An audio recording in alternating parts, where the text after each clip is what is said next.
की सच्चाई, सच छुपने नहीं देंगे। आपने देखा होगा इधर कुछ दिन पहले की घटना कि शराबबंदी एक कानून बनाया गया, लेकिन मैं आपको बता दूं कि शराबबंदी के नाम पर बिहार सरकार और पुलिस प्रशासन और जो शराब माफिया है मिल कर करके जो खरबों रुपये राजस्व की जो प्राप्ति होती थी सरकार की, उसको चूना लगाया जा रहा है।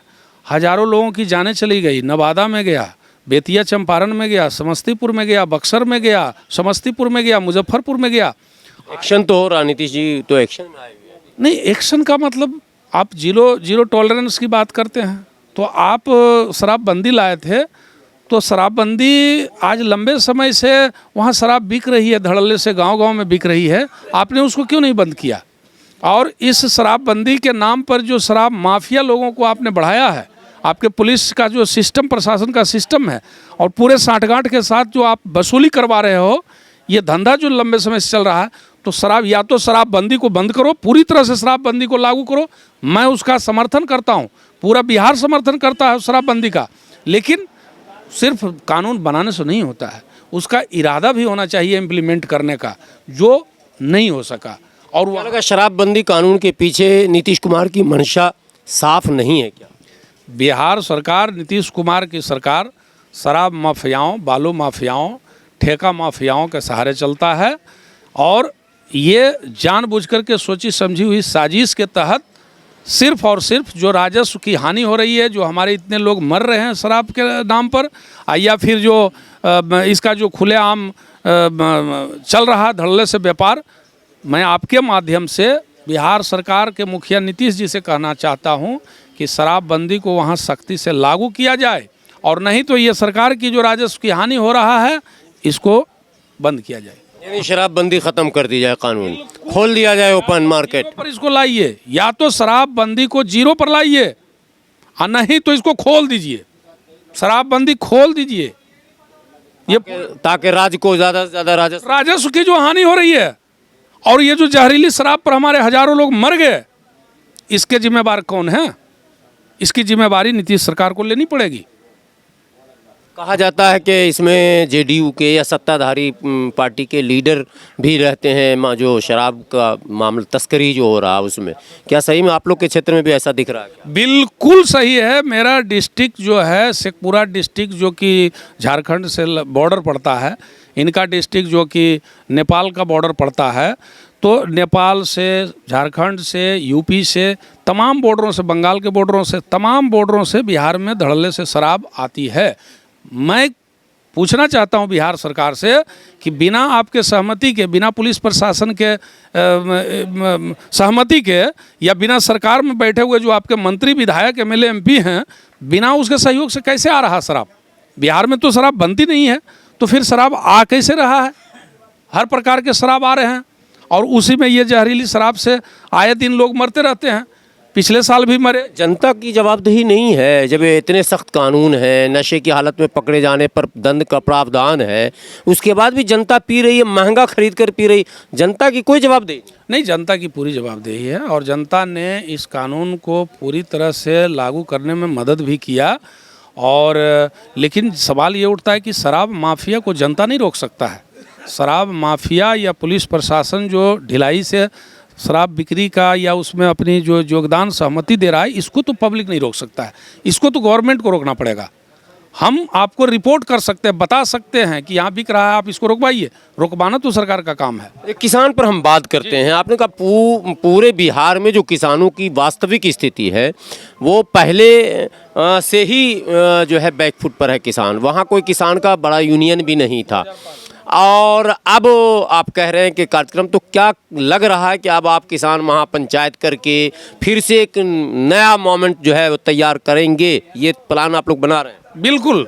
ये जो ऐतिहासिक आंदोलन पूरे देश के किसानों का, और ख़ास करके संयुक्त मोर्चा के नेतृत्व में जो यहाँ चल रही है, इस मोर्चा की आवाज़ बिहार के घर घर में पहुँच चुका है। हर किसान इस आवाज़ को समझ रहे हैं, और हम लोग जो बिहार का यूनिट हैं इस संयुक्त मोर्चा के, हम लोग लगातार इस अभियान को किसानों की समस्याओं को लेकर के, या 3 कृषि काले कानून की बात हो, या लैंड एक्विजिशन बिल की बात हो, या वहाँ किसानों को आप जानते भी हैं कि लगभग 12-13 ज़िले हमारे ऐसे हैं जो लगातार बाढ़ से प्रभावित रहता है, जिसमें आपको बाढ़ है, सुखाड़ है, बिहार सुखाड़ है।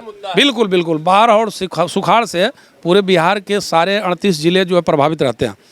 वहाँ जो है किसानों के लिए हम लोगों ने लंबे समय से लड़ाई लड़ा भी था कि ये जो बाढ़ की समस्या आती है, और नेपाल सरकार, बिहार सरकार, भारत सरकार तीनों बात कर के ये बाढ़ की समस्या का निदान निकाले। लेकिन यहाँ भी एक बहुत बड़ी साजिश है बिहार सरकार, नीतीश सरकार की, कि वो नहीं चाहता है कि इसका स्थायी समाधान निकले। क्योंकि जब बाढ़ आती है बिहार में, या बाढ़ से पूर्व ही बाढ़ मरम्मती के नाम पर, बांध के रखरखाव के नाम पर, ऐसे बाढ़ के सारे प्रबंधन के नाम पर खरबों खरबों रुपया जो है आम जनता का वहाँ जो है लूटा जाता है, और लूट होती है बाढ़ प्रबंधन के नाम पर। तो सरकार की मंशा साफ नहीं है कि ये बाढ़ की समस्या से निजात मिले। आपके आंदोलन में बाढ़ का अस्थायी समाधान हो, ये भी एक मुद्दा होगा क्या? बाढ़ का स्थायी समाधान, बिहार का 17 जिला आधी आबादी प्रभावित है, और वहाँ सैकड़ों कल कारखाने लगाए गए थे। किसानों, गन्ना उद्योग, गन्ना चीनी मिल था, जूट चीनी मिल था, जूट मिल था, कपड़ा मिल था, कागज़ मिल था, जूट मिल कटिहार का बंद, दरभंगा का पेपर मिल बंद, आपका चीनी मिल बंद, आधा, चाहे सुगौली हो, मोतिहारी हो, मोतीपुर हो, आप देख लें क्या स्थिति बनी हुई है तमाम चीनी मिलों की। क्यों इतने देर लग गए बिहार के किसानों को इन सब मुद्दों पर सरकार से बात करने में? नहीं, देर नहीं लगी है। पिछली जो सरकारें थी उन लोगों को इस सब से कोई मतलब नहीं रहा। वो उन्हीं लोगों ने खेती छोड़ दी साहब। अब कहाँ, पूरे आप सीमांचल में जाइए, कोई खेती नहीं हो रही है। तो पिछली सरकारों ने ये सारे जो कृषि उद्योग बिहार में लगाए गए थे, और मैं कह सकता हूँ कि हर जिले और प्रखंड में कुछ न कुछ लघु उद्योग और कुटीर उद्योग भी वहाँ चलता था। और ये सारे के सारे पिछली सरकारों ने और वर्तमान सरकारों ने कभी भी इस पर ध्यान नहीं दिया, जिसका कारण हुआ कि बिहार की एक सबसे बड़ी समस्या है कि 70% आबादी बिहार का आज पलायन का शिकार हुआ, जो देश के अन्य शहरों में, अन्य प्रदेशों में और पूरे विश्व में बिहार के लोग 2 जून की रोटी कमाने के लिए मिलता क्या है? गाली और गोली मिलता है। आपने पलायन का मुद्दा उठाया, बड़ा अच्छा मुद्दा, बात करने में मज़ा आ रहा है।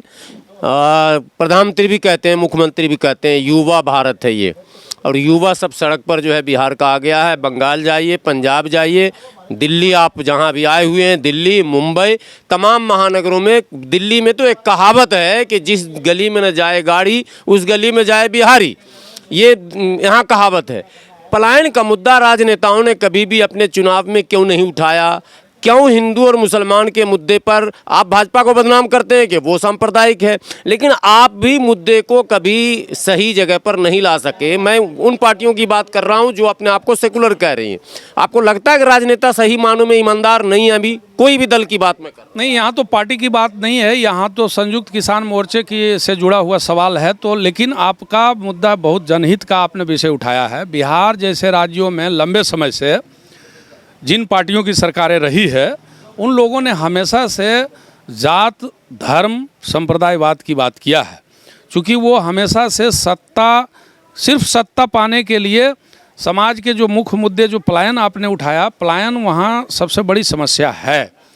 और पलायन के साथ साथ बिहार की जो चौपट शिक्षा व्यवस्था है, चौपट जो वहाँ कृषि उद्योग है, बड़े कल कारखाने हैं, या लोगों से जुड़े हुए जो आम जन को वहाँ रोजी रोजगार के अवसर प्रदान कर रहे ऐसी तमाम व्यवस्थाएं जो चालू थी कभी और वो बंद हो गया, कभी भी उन चीज़ों को चालू कराने के लिए, उसके मरम्मती के लिए या नया लगाने की बात पिछली सरकारों ने 15 साल लालू जी की सरकार चली है बिहार में, और इधर 17 साल से नीतीश जी की सरकार चल रही है। मैं आपके माध्यम से, मैं आदरणीय बिहार के मुखिया नीतीश जी से मैं कहना चाहता हूँ कि आप विकास पुरुष के नाम से बिहार में जाने जाते थे, अब नहीं आप जाने जा रहे हैं। और आपकी सरकार में यदि कुवत है तो ये सारे बंद पड़े जो वहाँ कृषि उद्योग हैं, आप यदि सही में बिहारियों के हितकर हैं तो मैं आपसे कहना चाहता हूँ कि आप वहाँ बंद पड़े इन कृषि उद्योगों को चालू करवाइए। ये किसान मोर्चा और इस आंदोलन के माध्यम से मैं कह रहा हूँ ताकि बिहारियों को जो दूसरे प्रदेशों और देशों और शहरों में भटकना पड़ रहा है उसको रोजी बात में कहिए ना, अपमान झेलना पड़ रहा है। अपमान झेलना पड़ रहा है, गोली और गाली मिलता है दूसरे शहरों में। आप वहाँ व्यवस्था कीजिए, वहाँ जो बंद पड़े लाठी लेके, मैंने गुंडे हम कहेंगे, वो तो पॉलिटिकल पार्टी बना के वहाँ भी लोग बैठ गए। मुंबई में मारा गया है ना भाई, गुजरात में मारा गया है ना बिहारियों को दौड़ा दौड़ा के, तो बिहार के नेता आंख बंद किए हुए थे, क्या देख नहीं रहे थे? इसका समाधान क्यों नहीं है? और जो लोग आंदोलन कर्मी हैं वो इसको मुद्दा क्यों नहीं बना रहे? निश्चित रूप से हम लोग संयुक्त किसान मोर्चा के सभी साथी इन मुद्दों को लगातार बिहार में उठा रहे हैं और इस पर आम जनता का सहमति भी मिल रहा है, सहयोग भी मिल रहा है। और किसान मोर्चा के जो हमारे सारे बड़े लीडर हैं, मैं उनसे भी इस बात को कई बार आग्रह कर चुका हूं और फिर मैं आया हूं उसी के लिए कि बिहार में ये आंदोलन मजबूती से वहाँ चालू करेंगे। हम लोग आंदोलन बनाएंगे, वहाँ कोई आए कि हिंदू मुस्लिम कर देगा, तब क्या कीजिए? नहीं, ये तो आपने सही कहा कि पूरे देश में लगातार वीर सावरकर के लोग, आरएसएस के लोग, भाजपा के लोग, मोदी के समर्थक सारे लोग जो है ये जो कट्टर हिंदुत्ववाद की बात करते हैं, ये कट्टर हिंदुत्ववाद कह कर करके कि हम हिंदू राष्ट्र बनाने की बात कर रहे हैं, हिंदू खतरे में है, ये सारे जो पाकिस्तान हिंदुस्तान की बात की करते हैं, ये सिर्फ और सिर्फ इसलिए करते हैं क्योंकि इनके पास आम जन से जुड़े हुए जो मुद्दे हैं उसको किसी तरह से गुमराह किया जाए, उसको किसी तरह से उससे आम जनता के ध्यान को हटाया जाए, भटकाया जाए, दूर किया जाए, इसके लिए ये साजिश करते हैं। और उस साजिश के तहत सिर्फ और सिर्फ इनका मकसद है सत्ता पाना, जो अब देश की जनता, बिहार की जनता समझ चुकी है। आप लोग ज़मीनी आदमी हैं, सच बताइए, इस मानसिकता के लोगों की तादाद है कितनी?